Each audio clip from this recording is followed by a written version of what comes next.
Hello, this is Vishal Nagpure. So आज मी असा एक टॉपिक घेऊन आला ज्यामध्ये संपूर्ण महाराष्ट्राचे विद्यार्थी जे आहे, जे ग्रुपचे मेन्सचे विद्यार्थी आहे स्पेशली, त्यांच्यासाठी हा खूप जास्त चांगला इम्पॉर्टंट व्हिडिओ बनवून ठेवलेला आहे. कारण की 15 ते 18 दिवस झाले अजून सुद्धा आन्सर की आलेली नाही. पण एक लक्षात ठेवा, काही नियम आहे एमपीएससीचे आणि हे नियम एक लक्षात ठेवा. हे का बरं आहे, आताच आहे का आधीपासून आहे का, हे लक्षात ठेवा. बघा, एक कॉमन सेन्स लक्षात ठेवा की पहिल्यांदा एमपीएससीच्या इतिहासात 80,000च्या वर विद्यार्थी मेन्स 1 लाख पडून घ्या फॉर्म भरलेले आहे. 85,000 जवळपास विद्यार्थ्यांनी पेपर दिलेले आहे. एमपीएससीचे काही नियम असतात. एमपीएससी जेव्हा मेन्सचे जे पण विद्यार्थी जे पण कॅल्क्युलेशन जेव्हा चालत असते, पेपर जेव्हा आले, किती आले, काय आले, त्या ठिकाणी स्कॅनिंग होत असते प्रत्येक पेपरची. आता स्कॅनिंगमध्ये होत असते जसं आपण बघतो की क्वेश्चन बुकलेट, आन्सर नंबर आहे, आन्सर शीट नंबर ऐकलाय का? Question booklet number, answer sheet number, ज्या सर्व गोष्टी ज्या आहेत आपण लहान लहान ज्या गोष्टी ते तर असतातच, तुझे रोल नंबर सहित सर्व गोष्टी स्कॅन केल्या जातात. हे आपल्यासाठी चांगलं आहे की आन्सर की लेट येत आहे एवढ्या साऱ्या जागा असल्यावर सुद्धा.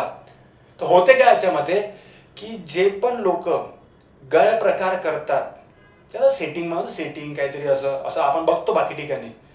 पण एमपीएससी आयोग इतकं जबरदस्त ट्रान्सपरंट आहे आपल्यासाठी की त्या ठिकाणी या सर्व गोष्टी होत असल्यामुळे तुम्हाला टेन्शनच नाही या संदर्भात की बाबा सेटिंग चालते का म्हणून. आता जसं बघितलं आपण की ते म्हणतो ना आपण, याचा नंबर दुसरा व्यक्ती बसून होता किंवा याचा पेपर त्यांनी दिला, अधिकाऱ्यांनी दिला की या व्यक्तीने दिला, असं होणारच नाही. म्हणून थोडंसं लेट होणार आहे. रिझन काय की हे आधीपासूनच चालू आहे 3-4 वर्षापासून. पण यावेळेस 80,000च्या वर विद्यार्थी असल्यामुळे 80,000च्या विद्यार्थीची स्कॅनिंग करायला वेळ लागणारच आहे. स्पीड तशीच फास्ट आहे. आता पण फरक असा आहे की आधी कसं बस सांगतो मी, जनरली असं असते, राज्यसेवा असेल किती राहतात मेन्सला, 4,000, 5,000, 8,000 मॅक्झिमम है ना. PSI असेल 10,000, 12,000. त्याच्यावर कधी ऐकलंय का मेन्सच्या याच्यात? तर पॉसिबलच नाही. यावेळेस 8 पटीने जास्त विद्यार्थी आहे, 8 ते 10 पटीने जास्त विद्यार्थी आहे. या कारणामुळे हा एक प्रॉब्लेम असू शकतो आणि आहे जनरली की आपली जे आन्सर की आहे लेट येत आहे. पण ठीक आहे, आन्सर की लेट आहे तर तुम्हाला काही प्रॉब्लेम चालू आहे, टेक्निकल इश्यू चालू आहे सर्वांचे, प्राधिकरणाचे, टायपिंगचे, तुम्ही टायपिंग टाकलं कोणतं आहे तिथं दिसत कोणतं आहे, स्किल टेस्टचं, तर आपण ते पण तुम्हाला सॉल्व्ह करून घेऊ है ना. तर एक सरळ पहिला पण आपलं काय ते पण तुम्हाला थोडं सांगतो 2 मिनिटांमध्ये थोड्या वेळात. पण आधी पहिले आपण आपला टॉपिक समजून घेऊ, मग तुम्हाला सांगतो की आन्सर की न आल्यावर प्रॉब्लेम काय होत आहे. ठीक आहे, तर सगळं क्लिअर झालं. जसं आपण बघितलं की या आन्सर की न आल्यामुळे, ठीक आहे, आन्सर की न आल्यामुळे इश्यू काय होते आपण बघू. ठीक आहे, आन्सर की न आल्यामुळे तुम्हाला इश्यू कोणते होत आहे हे बघू. तर त्यातला पहिला इश्यू असा आहे की सर स्किल टेस्ट करावी की नाही. स्किल टेस्ट कशाची करावी, इंग्लिशची करावी, मराठीची करावी? कारण की आम्ही टाकलंय मराठी, दिसत आहे इंग्लिश, असं खूप लोकांचं मला पर्सनली फोन आलाय, त्यांनी सांगितलं की सर माझ्याकडे डॉक्युमेंटच हा आहे तर मी कसं काय दुसरं टाकणार आहे. सेकंड आहे प्राधिकरणाची निवड.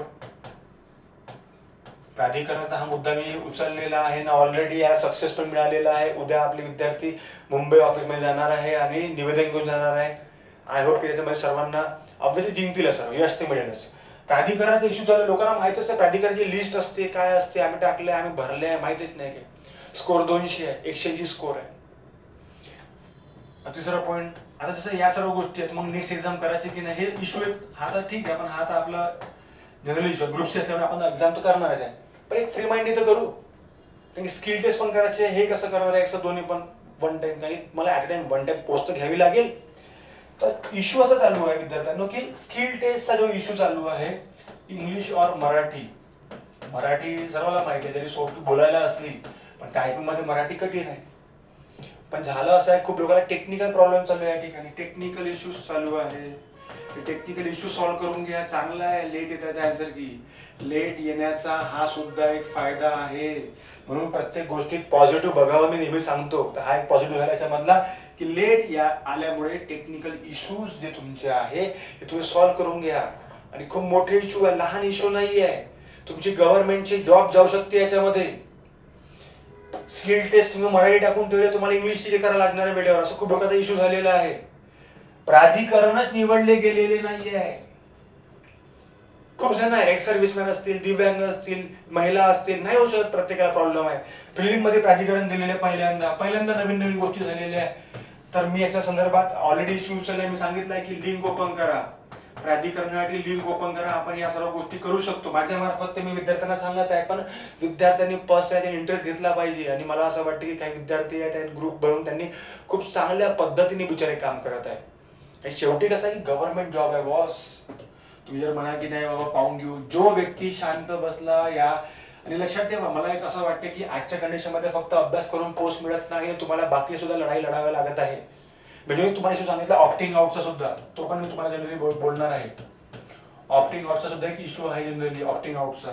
तर अशा मी खूप सारे इश्यू जनरली मानत आहे की जे सध्या विद्यार्थ्यांकडे आहे, पण विद्यार्थ्याला न समजल्यामुळे त्याचे शिक्षक सांगतात मला माहिती नाही, पण या कारणामुळे विद्यार्थ्याच्या पोस्ट हुकत आहे किंवा डिले होत आहे किंवा काही इश्यूज होत आहे. एक मेंटली डिप्रेशनमध्ये व्यक्ती झाला आहे एवढा अभ्यास करून सुद्धा. तर जो अँसर की जो आपण बघता की जर अँसर की लवकर आली तर या गोष्टी होतं, पण ते आपल्या हातात नाही आहे. ते खूप चांगलं आहे सध्या. म्हणून मला तुम्हाला सांगायचं की तुम्ही थोडं निश्चिंत राहा. बस 2-3 दिवस वेट करा. 2-3 दिवसात तुम्हाला अँसर की दिसून जाईल की होऊ शकते की आता पण येऊन जाईल, हे लक्षात ठेवायचं. त्यामुळे तुम्ही निश्चिंतपणे आपला अभ्यास करत राहा. ज्या गोष्टीचा सध्या तरी विचार करू नका, कारण की जागा ही लक्षात ठेवा, विद्यार्थी खूप सारे होते यार मेन्सला. 86,000 विद्यार्थ्यांनी पेपर दिलेले असं म्हटलं. 80 पकडू आपण जवळपास. 80,000ची स्कॅनिंग करायची आहे, फिजिकल मॅन्युअली करायची आहे. त्यांची booklets number, answer key number, किंवा ज्या पण गोष्टी आयोगामध्ये असतात, ज्या गोष्टी सांगितल्या जात नाही, या सर्व गोष्टी जास्त मुलं असल्यामुळे फक्त लेट होत आहे. यामुळे विद्यार्थ्यांनी गोंधळात येण्याची गरज नाही. विद्यार्थ्यांनी आपला अभ्यास चालू ठेवा. फक्त तुम्ही काही गोष्टी तुम्हाला म्हटलं करून ठेवा. तुम्ही जे स्किल टेस्ट भरले ते पहिले चेक करा, आहे का, इंग्लिशच आहे, मराठीच आहे. स्किल टेस्ट लावून ठेवून द्या, स्कोर चांगला असेल तर. आता बाकीचे क्लासेसवाले सांगतात की बाबा आमची अँसर की तुम्हाला मी सांगत आहे, तुम्ही कोणत्या पण क्लासेसची किती पण चांगले सर असतील, मी त्यांना रिस्पेक्ट करतो, पण एमपीएससी आयोग 200 प्रश्नांपैकी 15 ते 20 क्वेश्चन चेंज करणार म्हणजे त्यांच्यापैकी, त्यांनी जे पाठवले त्यांच्यापैकी. म्हणून आयोगाची अँसर की सर्वात वेगळी असते, बेस्ट असते. म्हणून अनेक बेस्ट असते, त्याला चॅलेंज नाही आहे यार. आयोग आहे ते शेवटी. आपण एखादा मसाला मी पण अँसर की दिली जाय समजून घ्या, तर त्याला अर्थ नाही ना, त्या अँसर केला अर्थ नाही. ते आपण तात्पर्य सांगू शकतो की बा एवढे आहे, 150 160 येत आहे. आपण एकदा सांगू शकतो का 150 येत आहे म्हणून? नाही, कारण त्यात पण काही क्वेश्चन सांगितले, क्वेश्चन मार्क सांगितलेले आहे. तर या कारणामुळे मला असं वाटतं विद्यार्थ्यांनी याच्या सर्व फोकस करावं. सध्या टेक्निकल लढाई, तुमची टेक्निकल इश्यूज आहे त्याची लढाई तुम्ही लढून घ्या. चांगला टाइम भेटलाय, या टाइमचा तुम्ही पॉझिटिव्ह वापर करा. लेट अँसर की येण्याचा हे सोडून तुम्ही याच्यावर फोकस करा, मला असं वाटते मॅक्झिमम विद्यार्थ्यांनी. आणि मी सांगत असतो की आपले शिक्षक असतील किंवा जे तुमचा ग्रुप असेल त्या ठिकाणी या गोष्टी सांगा की बाबा टेक्निकल इश्यूज आपले बरोबर आहेत का. खूप सारे विद्यार्थी असे आहे की त्यांना मी पर्सनली बघत आहे, या 7 ते 10 दिवसापासून भरपूर सारे विद्यार्थी असे आले की त्यांची अजून पण प्राधिकरण बरोबर आलेलं नाहीये. स्कोर चांगला की सर सांगायचं सर आम्ही सर्व निवडले पण दिसत एकच आहे. तर आपण आयोगाला विनंती करत आहे उद्या की बाबा आम्हाला एकदा लिंक ओपन करू द्या, कारण की ते प्रॉब्लेम नाही आहे. मेन्स मध्ये प्राधिकरण जनरली असतात, कुठेही पण असो, किंवा आफ्टर पोस्ट भेटल्यावर प्राधिकरण दिले जातात, फ्रेम मध्ये दिले जात नाही. ठीक आहे, एमपीएससी आयोगाने काही चेंजेस केले असतील, पण ते आपल्यासाठी पण काहीतरी गोष्टी त्यांनी थोडंसं आम्ही विनंती करत आहे की आय होप एमपीएससी आयोग यामध्ये थोडंसं इंटरेस्ट घेईल आणि त्यामध्ये थोडं चेंजेस करतील बाबा म्हणून. तोपर्यंत आपले टेक्निकल इश्यू होऊन जातात. चांगलं अँसर केले, मुलांना माहीत तर पडत आहे की एवढे सारे विद्यार्थी आहे, इश्यू होणार आहे काही ना काही, पण ते इश्यू सॉल्व्ह आपलं करणं हे आपली जबाबदारी आहे, कारण की आपण अधिकारी बनवतो, लक्षात ठेवा. आणि ते इश्यू आपण एक पॉझिटिव्ह वेनी बघायचं, आपल्याला असं निगेटिव्ह वेनी बघायचं नाहीये. समजलं का? तर सर्वांनी निश्चिंत राहावे आणि सर्वांनी काही इश्यू असेल तुम्ही मला सांगा, काही असेल तर आपण ते बघू काय करायचं त्याच्या संदर्भातला. तर अशा आपण बघू. उशीर का बरं, सर्वांना समजलं असेल. आपला अभ्यास करत राहा, गोंधळून जायची गरज नाहीये. राज्यसेवेची ऍड आलेली आहे, त्याचा फॉर्म भरा लवकरात लवकर आणि नेक्स्ट एक्झाम चालू ठेवा. अँसर की लवकरात लवकर येईलच. ठीक आहे, थँक्यू. जय हिंद, जय महाराष्ट्र.